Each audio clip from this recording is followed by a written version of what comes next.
উত্তরের নদ নদীর জননী খ্যাত ২৩৫ বছরের পুরনো তিস্তাকে নানা রূপে দেখেছে পাড়ের বাসিন্দারা।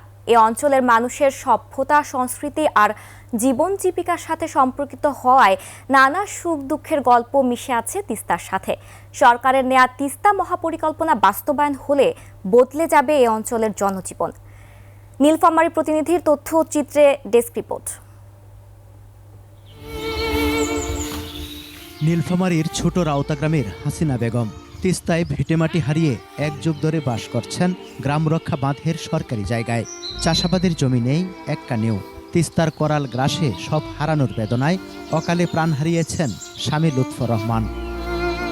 এখন আমাদের বাড়ি করার জায়গা নাই, আমরা রাস্তার ধারে এরকম আছি। একটা সন্তান নিয়ে রাস্তার ধারে বসবাস করে খাই। উজানের ঢলে সৃষ্ট বন্যায় হাসিনার মতো ঘরবাড়ি, কৃষিজমি, সুখের সংসার আর স্বপ্ন হারিয়েছে লাখো পরিবার। গজলডুবায় বাঁধ নির্মাণ করে একতরফা পানি প্রত্যাহার করায় শুষ্ক মৌসুমে মরুময় আর বন্যায় ডুবে অববাহিকার জনপদ। বর্ষার সময় বাড়িঘর ভেঙে যায়, বিপজ্জনক হয়ে পড়ি। গরু, ছাগল, হাঁস, মুরগি সব কিছু নিয়ে আমাদের যাওয়ার কোনো জায়গা থাকে না।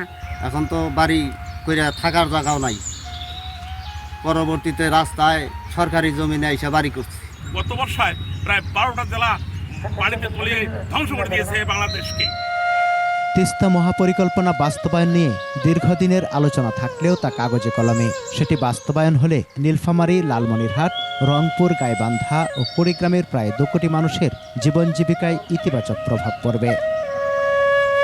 কাজগুলি বাস্তবায়ন হলে সামনে বন্যায় আমাদের তিস্তার পাড়ের ভাঙ্গন হতে বিস্তীর্ণ এলাকা রক্ষা পাবে। এটা খনন করে কৃত উত্তোলিত বালি দ্বারা ভূমি পুনরুদ্ধার, পাশাপাশি যেগুলো ভাঙন প্রবণ এলাকাগুলো আছে সেগুলো নদী শাসন এবং উদ্ধারকৃত ভূমিতে পরিকল্পিত কৃষি ইন্ডাস্ট্রি গড়ে তুলে সার্বিক একটি অর্থনৈতিক উন্নয়ন সাধন করা, এটা হলো প্রকল্পের মূল উদ্দেশ্য।